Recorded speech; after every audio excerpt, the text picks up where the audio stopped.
Livro Conduta Espírita, psicografia Valdo Vieira, pelo Espírito André Luiz, capítulo 4, do médium. Esquivar-se à suposição de que detém responsabilidades ou missões de avultada transcendência, reconhecendo-se humilde e portador de tarefas comuns, conquanto graves e importantes como as de qualquer outra pessoa. O seareiro do Cristo é sempre servo e servo do amor. No horário disponível entre as obrigações familiares e o trabalho que lhe garante a subsistência, vencer os imprevistos que lhe possam impedir o comparecimento às sessões, tais como visitas inesperadas, fenômenos climatéricos e outros motivos, sustentando lealdade ao próprio dever. Sem euforia íntima, não há exercício mediúnico produtivo. Preparar a própria alma em prece e meditação antes da atividade mediúnica, evitando, porém, concentrar-se mentalmente para semelhante mistério durante as explanações doutrinárias, salvo quando lhe caibam tarefas especiais concomitantes, a fim de que não se prive do ensinamento. A oração é luz na alma, refletindo a luz divina. Controlar as manifestações mediúnicas que veicula, reprimindo, quanto possível, respiração ofegante, gemidos, gritos e contorções, batimentos de mãos e pés ou quaisquer gestos violentos. O medianeiro será sempre o responsável direto pela mensagem de que se faz portador. Silenciar qualquer prurido de evidência pessoal na produção desse ou daquele fenômeno. A espontaneidade é o selo de crédito em nossas comunicações com o reino do Espírito. Mesmo indiretamente, não retirar proveito material das produções que obtenha. Não há serviço santificante na mediunidade vinculada a interesses inferiores. Extinguir obstáculos, preocupações e impressões negativas que se relacionem com o intercâmbio mediúnico, quais sejam a questão da consciência vigilante ou da inconsciência sonambúlica durante o transe, os temores inúteis e as suscetibilidades doentias, guiando-se pela fé raciocinada e pelo devotamento aos semelhantes. Quem se propõe a avançar no bem deve olvidar toda causa de perturbação. Ainda quando provenha de círculos bem intencionados, recusar o tóxico da lisonja. No rastro do orgulho, segue a ruína. Fugir aos perigos que ameaçam a mediunidade, como sejam a ambição, a ausência de autocrítica, a falta de perseverança no bem e a vaidade com que se julga invulnerável. O medianeiro carrega consigo os maiores inimigos de si próprio. Mas a manifestação do Espírito é dada a cada um para o que for útil. Paulo, primeira carta aos Coríntios, capítulo 12, versículo 7.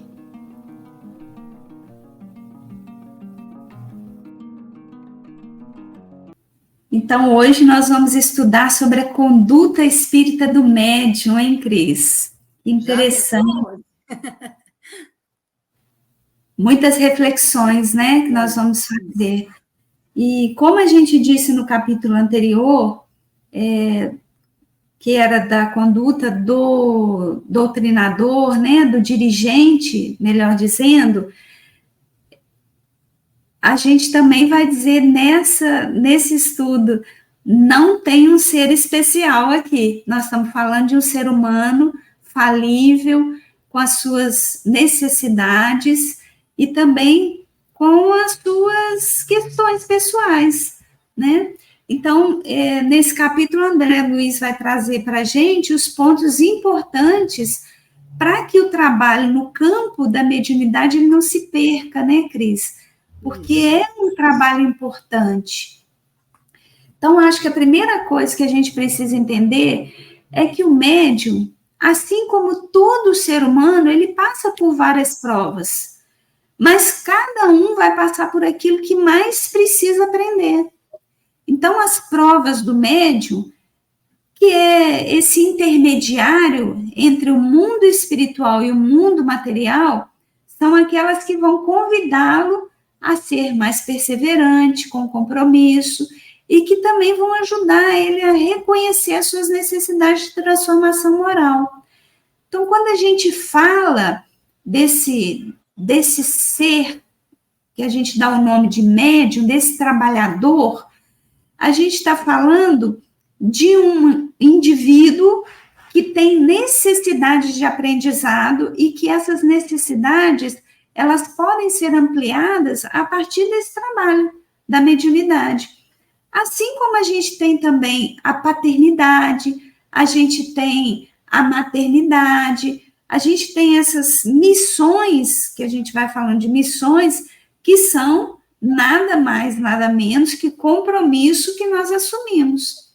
Então, a mediunidade também é isso, é um compromisso, onde que, pela misericórdia de Deus, a gente vai ter uma possibilidade de uma evolução daquilo que a gente precisa realmente aprender, né? Isso, e assim, a gente falando aqui do médium, né? Você já falou que ele tem, ele sofre a influência, né, desse intercâmbio com os espíritos, né? Então a gente também tem que salientar aqui que ele é do ser humano, né? É uma faculdade que todos nós temos, mas a condição, a qualidade dessa condição vai depender desse trabalho do médium, né? Do seu estudo, da sua disciplina, do seu autoconhecimento, para que ele seja um médium educado moralmente, né?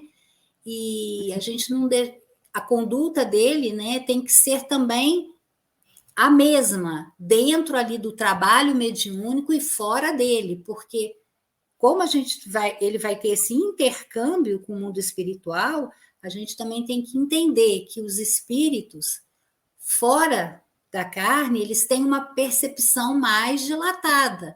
Então, qualquer conduta que não seja dentro dos valores morais, os espíritos vão perceber ali, não tem como esconder, né? Então, assim, até para a qualidade do trabalho mediúnico, da comunicação, esse esforço do médium, né, do trabalhador na mediunidade, de sempre estar se melhorando, ele tem que ser uma meta de conduta.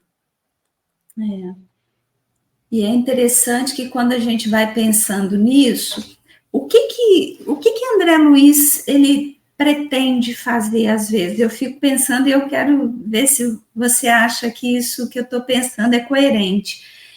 Eu acho que André Luiz, ao mesmo tempo que ele vai criando esses capítulos para dizer do dirigente da reunião mediúnica, do médium, ele vai falar da conduta da mulher, do jovem, e por aí vai, a gente vai ver vários capítulos.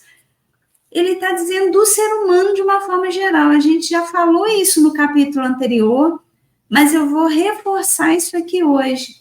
É como se a gente estivesse estudando esses capítulos e desconstruindo algumas ideias equivocadas que foram sendo feitas ou absorvidas ao longo da história, de que o médium é um ser especial, é um enviado de Deus para...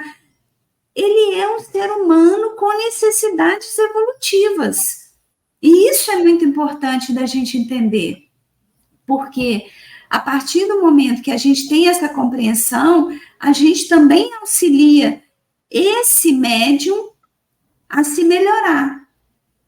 Então, nós vimos no capítulo anterior que, de alguma forma, todos nós somos médiums. Mas existem aqueles que têm uma mediunidade mais ostensiva, que é isso um pouco que o André Luiz está trazendo aqui através da psicografia do Valdo Vieira, desses médiuns mais ostensivos, que são aqueles que se comunicam diretamente com os espíritos. Eles conversam, eles ouvem, eles veem essas manifestações espirituais. E esses são aqueles que assumiram esse compromisso reencarnatório.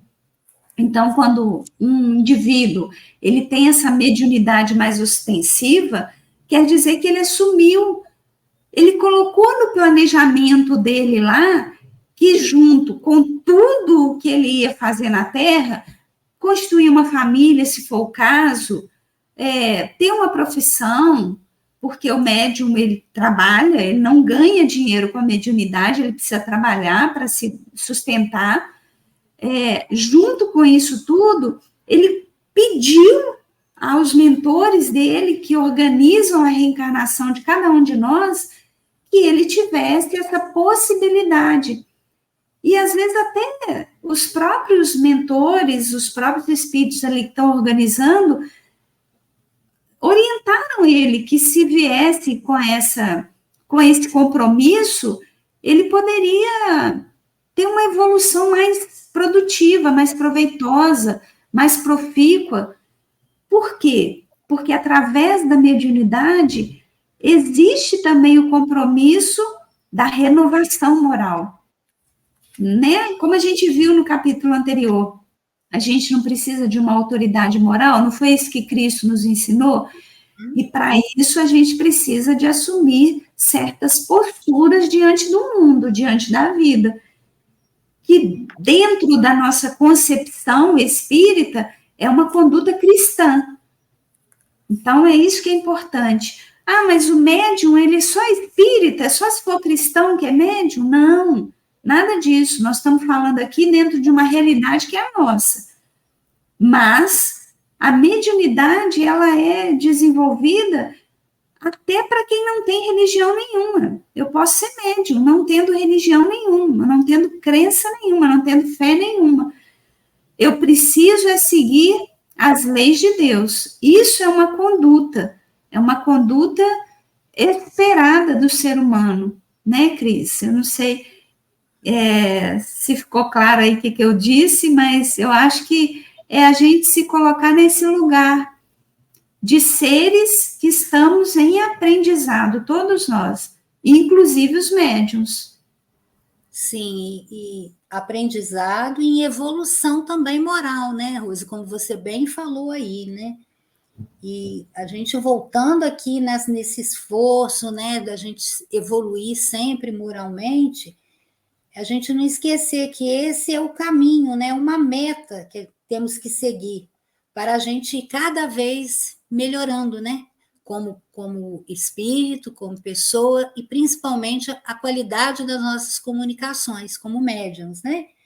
E todas as dificuldades morais, a gente também tem que ter esse alerta lá acendido, né? As nossas dificuldades morais vão sempre abrir portas para tantas outras dificuldades e para a influência de espíritos também, que vão tentar, né, atrapalhar a nossa evolução aí no trabalho mediúnico, tentar desvirtuar o caminho do bem, tentar colocar no médium a vaidade, né, e o orgulho. Então, assim, é uma vigilância e um propósito de evolução moral sempre.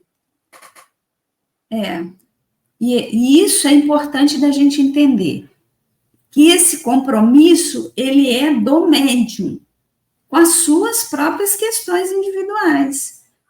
Compromisso, com compromisso, Rosimar, o compromisso da mediunidade também, mas a mediunidade ela vai ser um meio desse indivíduo que vem com essa mediunidade mais ostensiva se melhorar, porque, como você disse muito bem aí na sua fala, Cris, a nossa destinação aqui, nesse planeta de provas e expiações, no planeta Terra, é a evolução. Às vezes a gente se equivoca, acha, eu estou aqui para sofrer, para resgatar débitos do passado.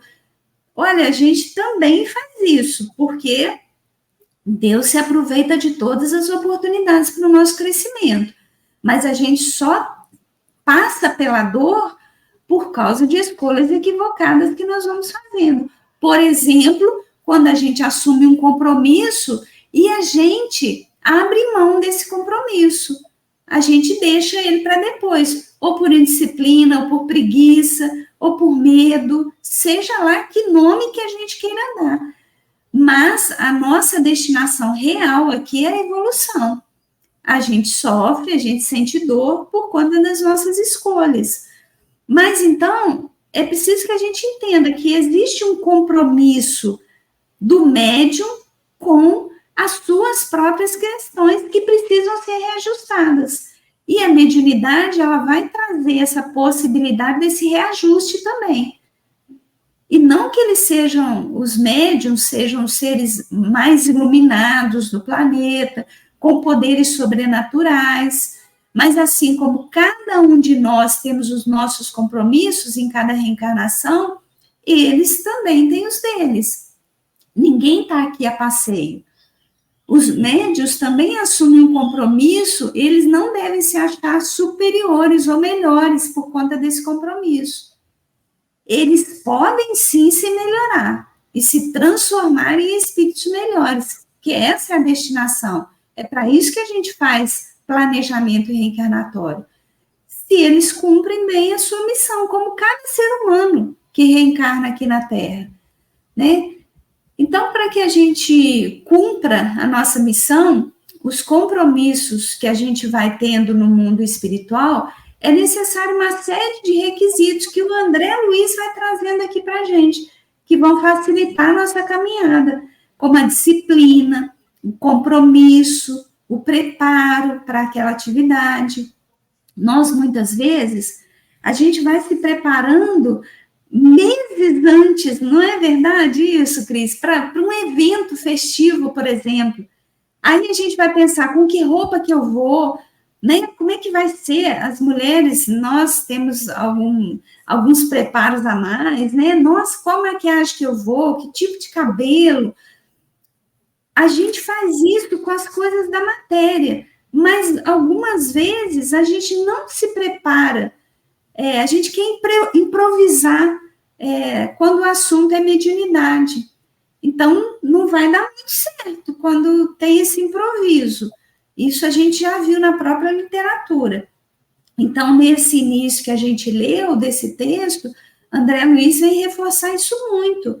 Ele vem falar, olha, essa tarefa, ela precisa ter humildade para exercer, a gente não pode ter essa vaidade, como você disse aí no início da sua fala, da gente supor um detentor de um saber maior, de um poder maior. Então, ele vai alertando para isso tudo. E ele reforça, como no capítulo anterior, a disciplina é fundamental. Pode comentar, Cris, que depois eu quero trazer uma questão aqui que eu acho que é importante também. Quando você diz da disciplina, né, é uma questão que sempre me pontua assim, muito de reflexão, né? Aí eu lembrei aqui do livro Encontro Marcado, né, nosso querido Francisco Cândido Xavier, ditado pelo Espírito Emmanuel. O capítulo, se não me engano, eu não sei o número, mas é Examinando a Mediunidade. Então, tem um trechinho lá que diz assim: o exercício da mediunidade nas tarefas espíritas exige larga disciplina mental, moral e física, assim como grande equilíbrio das emoções. Então, quando a gente lê isso e reflexiona, você observa que o médium, ele deverá sempre estar estudando, né? Ele constantemente estudando para quê? Para que ele possa educar a sua mediunidade com disciplina, né? Como a gente já falou, assim como com disciplina e, mais importante ainda, educar a si mesmo, né? O autoconhecimento. Porque sem esse esforço, ele corre o risco de cair em confusão. E aí vem a vaidade, o orgulho e o seu próprio personalismo ali, que ele vai colocar. A mediunidade com Jesus, ela vai exigir do médium muita disciplina e estudo sério. E eu acho que a gente ainda pode lembrar que ela fala assim do Emmanuel para o Chico, né? Quando ele diz 3 vezes: disciplina, disciplina, disciplina, como sendo a condição básica, né? E o ideal para o exercício da mediunidade. Então, eu acho que quando você falou na disciplina, eu pensei essas questões aí que eu tenho certeza que mais para frente você vai nos explicar melhor. Aqui eu só dei uma pinceladinha. A explicação vai para a Rosimar. Ah, que é isso? Nossa, você trouxe tanta informação bacana aí. E aí você trouxe o ponto fundamental, né? Para falar de médium, não dá para esquecer do Chico, nosso querido Chico, Francisco Cândido Xavier. Eu trouxe aqui um pouquinho, mas muito pouquinho, é uma pinceladinha de nada de algumas questões, né, do Chico.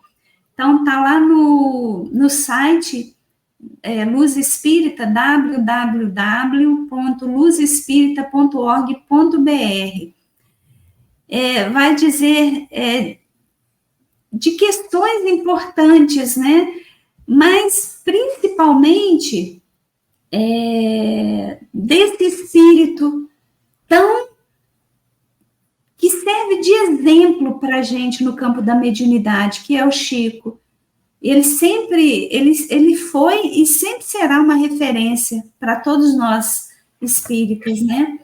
Então, eu vou trazer uma frase aqui, vou trazer alguns pontos que eles trouxeram, mas quem quiser ler, é um pouco a biografia dele, mas bem resumida também.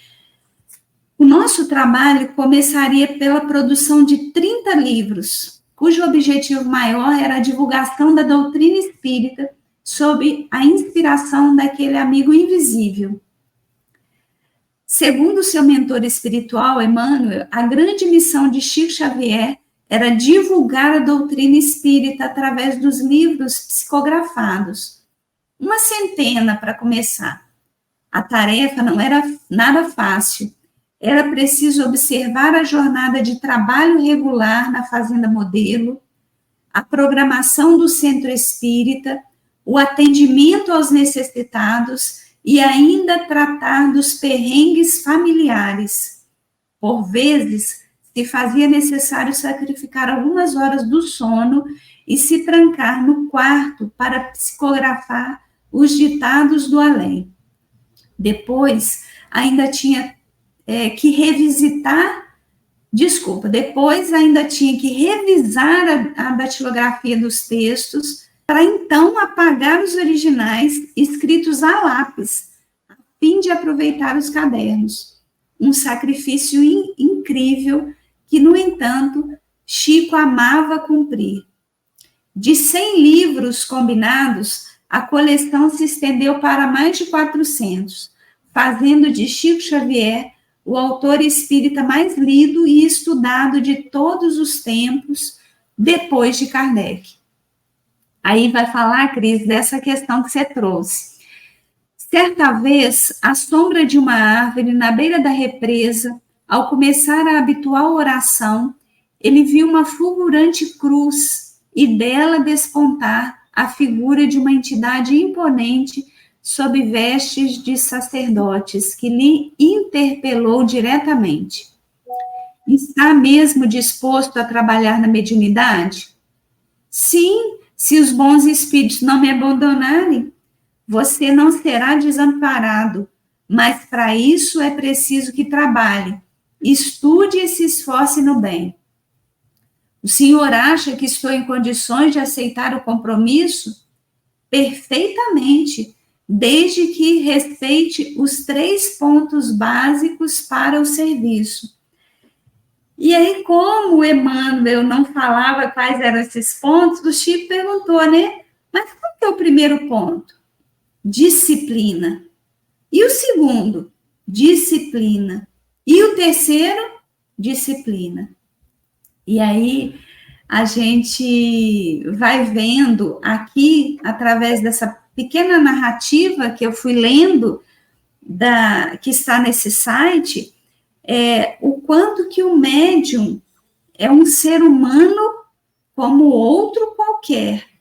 O Chico, ele tinha que se dedicar ao trabalho para ganhar o seu dinheirinho para pagar suas contas na Fazenda Modelo. Ele se dedicava aos trabalhos da casa espírita, ele tinha as tarefas assistenciais, que eram muitas, e todos os dias, ele não tinha um dia, esse dia eu vou lá fazer caridade, como a gente viu. A caridade para ele era um lema. Ele dedicava a vida dele em doação ao próximo. E, para além disso, ele tinha os desafios familiares a serem resolvidos. Então, eu trouxe esse pequeno trecho aqui para a gente entender, porque ele vai abarcar tudo isso que André Luiz está trazendo aqui na conduta espírita do médium. Ele vai falar da humildade, ele vai falar da disciplina, ele vai falar do compromisso da gente se preparar para aquela tarefa. E o muito interessante, né, que me chama sempre a atenção, sempre que eu vejo o tanto que o Chico se doou. Ele psicografava os textos, isso muitas vezes pela madrugada fora, para quem já tentou escrever uma poesia que seja, sabe do que a gente está falando aqui. Ele escrevia os livros. Mas eram ditados pelos espíritos, mas aquilo ali demandava dele um esforço incomum para ele conseguir psicografar aquilo. Depois ele ia fazendo as correções, depois ele datilografava tudo, e olha só, gente, não tinha essa tecnologia que nós temos hoje. Ele escrevia tudo a lápis, e para economizar, porque ele era uma pessoa consciente, ele depois apagava aquilo tudo para reaproveitar aquele papel. Olha o compromisso desse espírito. E ele veio para psicografar 30 livros, e ele psicografou mais de 400 livros, deixando para a gente uma obra riquíssima. Até os livros de mensagem do Chico Xavier, eles têm ali um cunho de moralidade, de ensinamento muito profundo para a gente. A gente pega, por exemplo, o livro Agenda Cristã, que é um livro de mensagens, e a gente vai vendo o quanto que ali tem lições para os nossos dias, diárias. Realmente é uma agenda cristã, de conduta cristã. Então, assim, não tem como falar de médium consciente, de conduta espírita de um médium, sem falar de Chico Xavier, né, Cris? Não tem, Rose. E aí a gente pensa, né, como que ele nos deixou um exemplo, né, a seguir, né? O Chico foi um exemplo para nós todos, né? E ele vem nos mostrar também que temos condição de praticar os princípios da doutrina espírita. Quando você fala na vivência dele, né, na caridade, a gente, ouvindo isso tudo que você, assim, relatou, que até emociona, né? Dá uma emoção na gente, né? A gente vê que ele vivenciou, né, a caridade plenamente, no seu sentido mais abrangente, né? Que cai na máxima do espiritismo. Fora da caridade não há salvação. Ele praticou isso, né? É um grande médium, um grande exemplo para a gente seguir. E um exemplo no sentido também de trazer consciência. Uhum. Quando você, na sua fala inicial, você trouxe para a gente a importância do estudo, também para a gente não cair nas ciladas de achar que o médium é um ser superior, que ele é moralmente desenvolvido. A gente está trazendo aqui um exemplo de, sim, um médium que é moralmente desenvolvido e que trouxe para a gente exemplos importantes, Mas a gente vê também, né, Cris, como, por exemplo, lá em João, no capítulo 4, no versículo 1, ele vai trazer: amados, não creiam em qualquer espírito, mas examinem os espíritos para ver se eles procedem de Deus, porque muitos falsos profetas têm saído pelo mundo. É da gente entender que a conduta espírita de um médium é a simplicidade. A humildade, o respeito, eles são fundamentais. Ser médio é se conectar com o bem, com Jesus na sua essência, na sua excelência, sem pretensões. A gente vê grandes médios como o Chico, que se doou e nunca quis receber benefício nenhum em troca, porque seguia o que ele aprendeu, que a gente vê que também tem lá no Evangelho. Mateus, no capítulo 10, no versículo 8. Curem os enfermos, ressuscitem os mortos, purifiquem os leprosos, expulsem os demônios. Vocês receberam de graça, deem também de graça. Então, é uma outra questão que a gente pode pegar o Chico como exemplo. Chico não recebia nada em troca da sua mediunidade, em troca do seu trabalho no bem. Tudo o que ele recebia, porque tinham as doações, ele doava imediatamente para as tarefas assistenciais. Então, tem até um caso muito interessante que ele conta no Pinga Fogo, vale a pena. Quem não assistiu ainda o Pinga Fogo, ele é um dos programas televisivos, até hoje, que bateram recorde de audiência.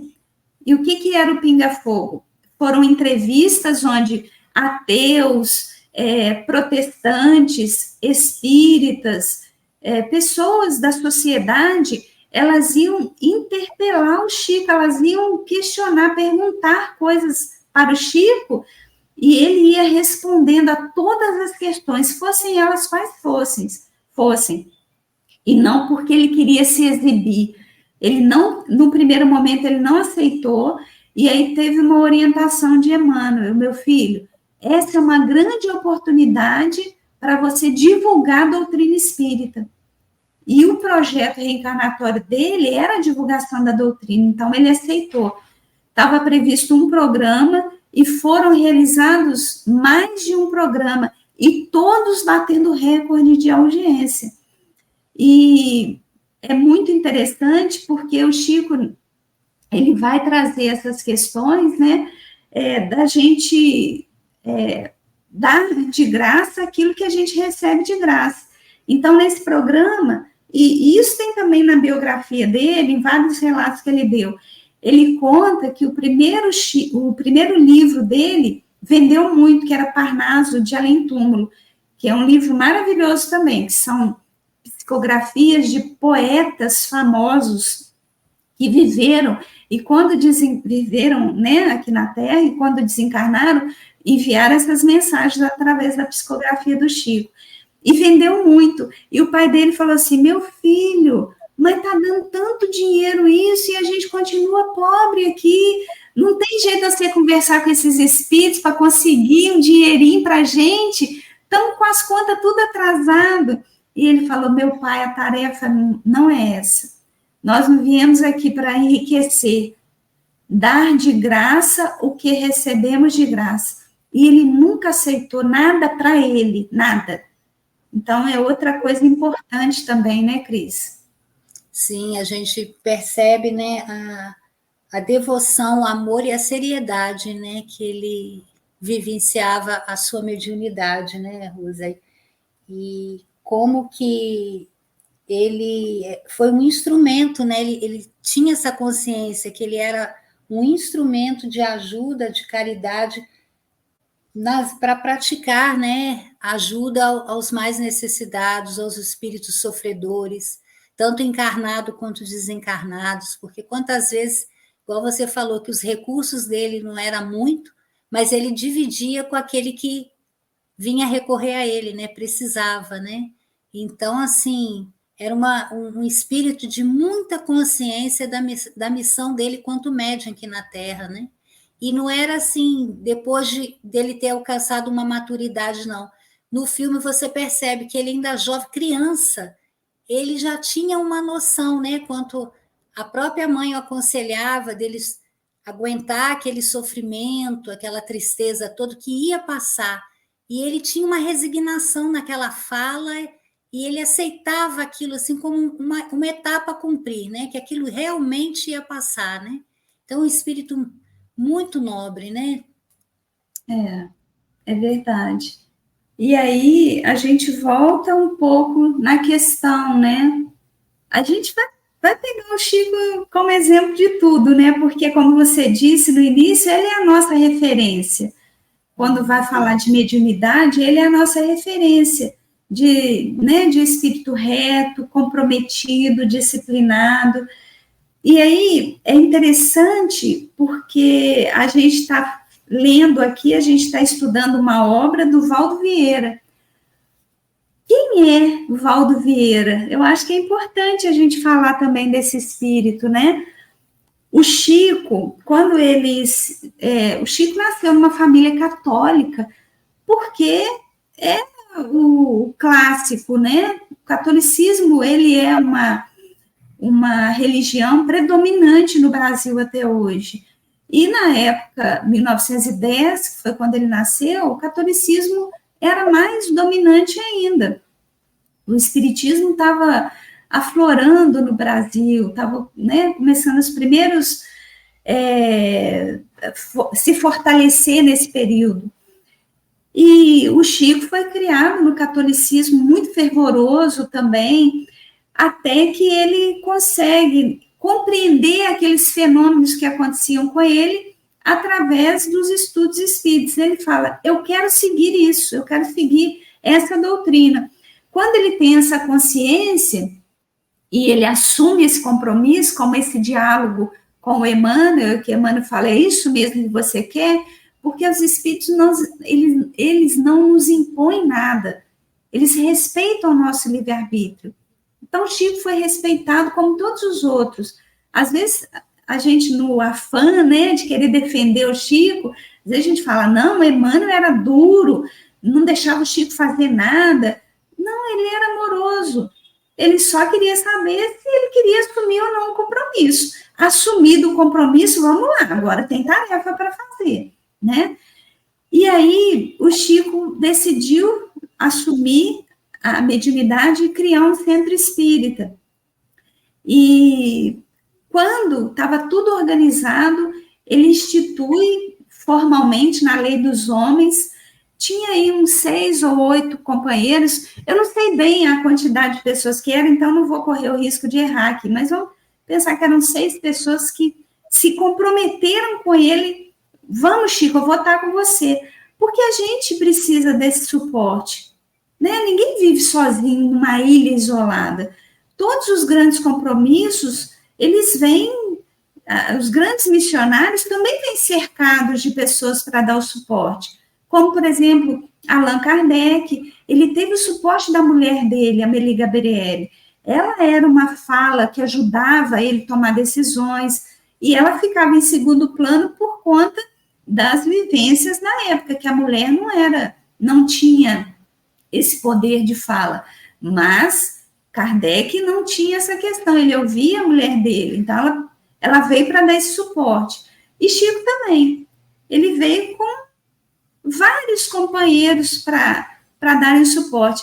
Interessante que quando ele começa, os companheiros vão desencarnando e ele fica sozinho, entre aspas, né? Sozinho para a gente aqui na matéria. Mas ele estava muito bem amparado e acompanhado. Como disse Emmanuel, você nunca vai ficar desamparado, porque outras pessoas depois foram surgindo. E é interessante que o Valdo Vieira é uma dessas outras pessoas que surgem na vida do Chico.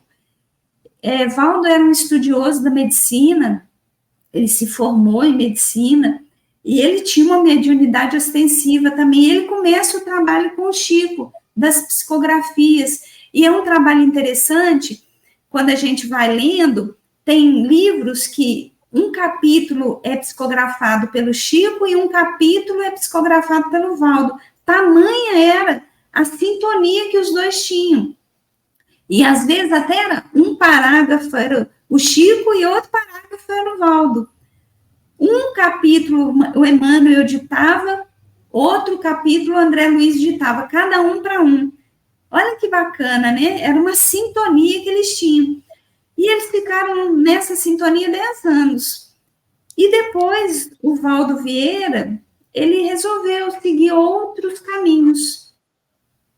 E o Chico ficou triste, mas ele não desistiu da tarefa. O Valdo fundou uma outra religião, ele quis estudar outras questões, mas nós, espíritas, devemos muita gratidão ao Valdo, porque ele trouxe também contribuições muito ricas para a nossa doutrina, sabe?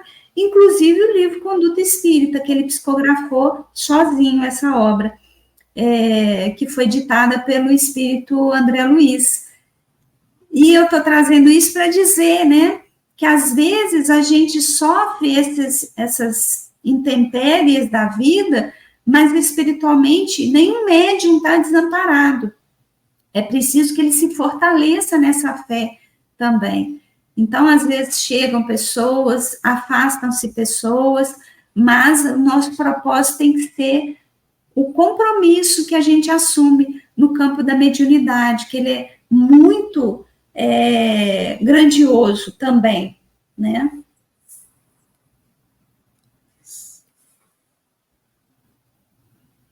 Eu não sei se você quer comentar alguma coisa, Cris, eu queria só trazer mais uma questão também que é importante aqui, mas se tiver algum comentário, você pode me interrompendo aí, tá bom? Não, quando você diz desse compromisso, né, Rose, é uma questão assim que o médium ele vai passar por muitas provas, né? Muitas provas que vão vir a ele para que ele desista, né? Porque o trabalho com Jesus num planeta de provas, de expiações, ainda exigem da gente muita vigilância, não é fácil, né? Então o médium tem que estar ciente de todo esse processo, como você disse aí, de estudar, a vigilância, o orar e vigiar, o cuidado, né, com as tentações, porque as provas vão surgiram até para o Chico, né? A gente tem relatos disso, mas ele estava assim sempre firme ali na fé dele, no propósito dele, né? Porque o trabalho com Jesus é um trabalho muito gratificante, muito bom, mas que ainda incomoda muitos espíritos, né? A gente sabe disso. É verdade. É só isso que eu queria falar. E é importante isso que você está trazendo, porque todo trabalho no bem, quando a gente se dispõe a ser bom, a gente sempre vai ter coisas que vão puxar a gente para ficar no lugar parado, estacionado, né? A tendência dos espíritos inferiores, daqueles que ainda estão em aprendizado, é influenciarem a gente para o não crescimento. Mas, como a gente viu, é importante a gente entender que a gente não é influenciado só por espíritos inferiores, não. Muito pelo contrário. Se a gente sintonizar com o espírito do bem, a nossa influência vai ser para o nosso crescimento. Então, quando a gente vai lendo as obras do Chico, a própria biografia dele, a gente vai vendo que o amparo para o bem, para o nosso crescimento, é sempre muito maior. Se a gente se dispuser a isso, se a gente se dispuser ao trabalho com disciplina, com uma conduta reta, moral principalmente, a gente sempre vai estar sintonizado com esses espíritos de luz que estão aí. Então, os empecilhos, é importante que a gente entenda isso, eles sempre vão surgir na nossa vida, sempre. Cabe a nós vencermos esses empecilhos, essas dificuldades, esses desafios. E como que a gente faz isso? Mas como é que eu vou fazer isso? Se o meu campo ele está aberto como médium, não é bem assim. Ele pode estar aberto à conexão com o bem. Então, como é que a gente vai se capacitar, se preparar, se proteger contra as influências do mal? Primeiro, estando em oração. A oração nos conecta com, os espíritos superiores. Segundo, manter um pensamento condizente com aquilo que a gente acredita que é moralmente correto. Então, se a gente prega, por exemplo, o respeito, a disciplina, a amorosidade, a caridade, se a gente prega a justiça, se a gente é contra as corrupções, seja lá que nome que a gente queira dar, a gente precisa ter o pensamento voltado sempre para o bem, sempre se policiando contra essas investidas do mal na nossa vida, porque elas sempre vão estar aí. Então, eu acho que é muito importante a gente se atentar a isso também.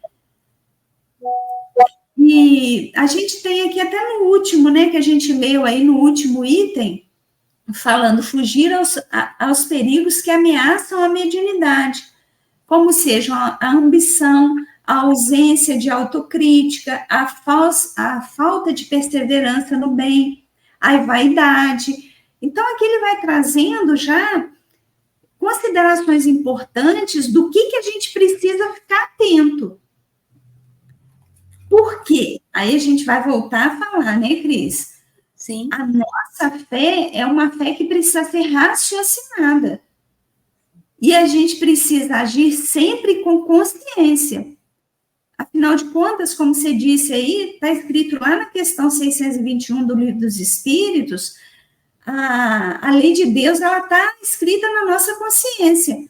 Então, a gente sabe o que é certo, o que é errado, o que está de acordo com a lei de Deus, o que é contrário à lei de Deus. Então, a gente precisa também entender que o médium não é um ser à parte na criação. Ele é um ser humano lutando contra as suas próprias questões e até contra as suas próprias imperfeições. Então, ser médium não cria nem resolve conflitos. É importante a gente entender isso. Não é o fato de eu ter vindo com esse projeto reencarnatório que a minha vida vai enrolar toda. Nossa, eu estou cheia de problema depois que eu comecei a desenvolver a mediunidade, nada disso. E nem resolve o problema de ninguém vir com esse planejamento. Eu vou ser médium, então estou com todas as minhas questões resolvidas, porque eu estou assim com os espíritos. Não é assim. Mas é um caminho de conscientização às próprias responsabilidades espirituais. Então, acho que isso é muito importante para a gente entender, né, Cris? Sim, quanto a gente, você falou na fé, né, na questão da fé raciocinada, é uma questão imprescindível, né, Rose? Porque quando você ouve essa palavra, você pensa, mas eu tenho que pensar no que está sendo me dito, no que está sendo proposto. A fé raciocinada é essa, é quando te leva a pensar, a indagar aquilo que você tem dúvida, aquilo que você não compreende, né? E a gente trazendo também para essa questão do conflito que você citou, eu acho que uma coisa liga a outra, uma situação liga a outra, né? Porque quanto nós ainda não éramos capazes, assim, de compreender, de pensar sobre os fenômenos, né, ditos mediúnicos, a gente mesmo classificava os seus portadores, né? Entre bons e maus, bruxos e santos, né? A gente classificava isso, mas por quê? Porque a gente não raciocinava, não entendia, não compreendia, né? Então a gente dava o quê? As nossas próprias interpretações. Então, como é importante isso que você falou aí, Rose, né? A questão da gente estudar, para a gente poder compreender, entender e a gente ter a nossa percepção. Eu faço isso, eu sigo isso porque eu creio, porque eu compreendo, porque eu entendo, eu sei que isso é verdadeiro. né? Então, isso é muito importante, a gente ter essa... Mais uma vez, assim, eu sempre fico pensando, né, a importância do estudo, né? E é o estudo que vai nos levar a isso, porque quando a gente não tinha, quantos irmãos nossos, na prática mediúnica, foram mortos, né?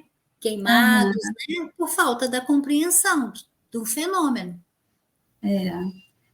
E a gente está conversando aqui sobre essa questão, né? A gente trouxe um espírito que para a gente é um exemplo na doutrina espírita, que é o Chico Xavier, e não só na doutrina espírita, né? Ele foi eleito o mineiro do século, e ele recebeu várias denominações carinhosas do povo brasileiro, porque ele é reconhecido internacionalmente por conta dessa caridade, dessa amorosidade. Mas a gente precisa trazer também essa questão para os dias de hoje. E a gente está focando muito nessa questão de falar que o médium é um ser humano, com seus desafios, para que a gente não caia nessa cilada de acreditar cegamente numa conduta que às vezes não é essa conduta que você trouxe no início lá do nosso estudo, uma conduta reta, cristã. Nós temos que compreender que a mediunidade é sim uma bênção. Ela traz para a gente uma possibilidade, e a gente fala isso por conta até da nossa própria vivência com essa experiência nesse último ano da fundação da nossa Casa Espírita, né, Cris? Sim. Onde a gente teve a oportunidade de iniciar um trabalho mediúnico, e o quanto que nós aprendemos nesse último ano com falas amorosas desses espíritos que estão trabalhando junto com a gente, se disponibilizando com amorosidade para estarem junto com a gente, orientando a gente nesse caminho, mas nunca falando para a gente o que a gente deve ou não fazer. Eles têm maior cuidado com isso, né? Quando a gente, às vezes, traz uma dúvida sobre o trabalho da casa mesmo, a palavra é experimentem, porque são vocês que precisam decidir.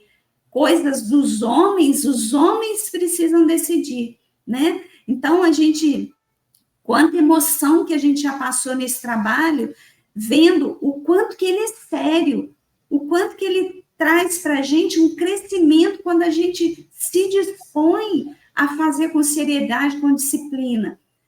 Mas a gente precisa também, né, Cris, chamar atenção para nossa atualidade, para aqueles que assumem o compromisso da mediunidade, mas que têm questões que são pessoais a serem vivenciadas. E por isso que a gente fala que não pode ser uma fé cega. A gente não pode achar que o médium é esse ser superior que não tem questões pessoais para serem resolvidas. Então, a gente vê questões no campo da sexualidade, no campo da materialidade, de questões de receber dinheiro em troca de favores mediúnicos. Isso não é uma mediunidade de uma conduta cristã reta. Não foi isso que Jesus nos ensinou. Não é isso que os espíritos de luz vêm trazer para a gente. Então, a gente sempre ter bom senso. Kardec, quando ele desencarnou, Camille Flammarion, que era um rapaz ainda muito novo, ele fez um discurso de despedida. E ele, no seu discurso, ele falou, Kardec, ele é o bom senso encarnado. E ele trouxe isso para a doutrina espírita, que a gente haja com bom senso. Não vamos nos entregar cegamente a orientações só porque são mediúnicas. Por trás disso tem um ser humano, em conflito, em sofrimento, tudo tem que ser raciocinado, investigado, analisado, né, Cris? Eu acho que isso é importante da gente trazer também para as nossas reflexões. Sim, enquanto você fala aí do Kardec, né? É uma emoção muito grande, né? E aí eu anotei até aqui no caderno, aqui vou pegar, procurar aqui para ler, né?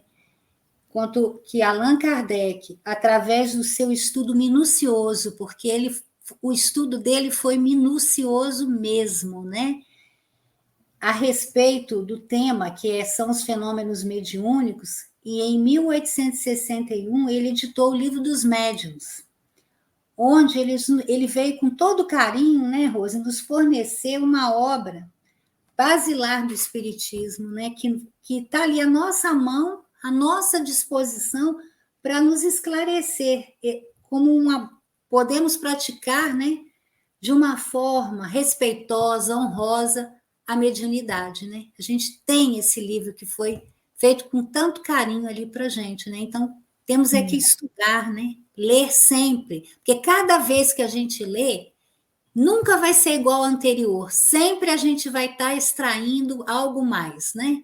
Então, temos ali o guia, o Livro dos Médiuns à nossa disposição. Aliás, a gente tem o Pentateuco, mas como a gente está falando aqui, eu estou citando o Livro dos Médiuns. E para completar um pouquinho, né, Rose, a gente falou do Kardec, do Chico, de Jesus, né? Eu queria trazer o último parágrafo para ler para a gente aqui, para a gente também, se for o caso, comentar. Ele está no livro na revista Reformador, de junho de 2007, na primeira página, é o editorial. É muito bonito o título, porque é o exemplo, né? Então, eu vou ler o último parágrafo. Ele diz assim: na doutrina espírita, temos Jesus como guia e modelo, Allan Kardec como professor lúcido e codificador inovidável, e temos o nosso querido Chico Xavier como exemplo a ser seguidos por todos que pretendem nortear a sua existência dentro dos princípios do Evangelho, iluminados pela claridade da terceira revelação. Aí eu acho que já diz tudo, né, gente? É verdade. Maravilhoso esse texto, né?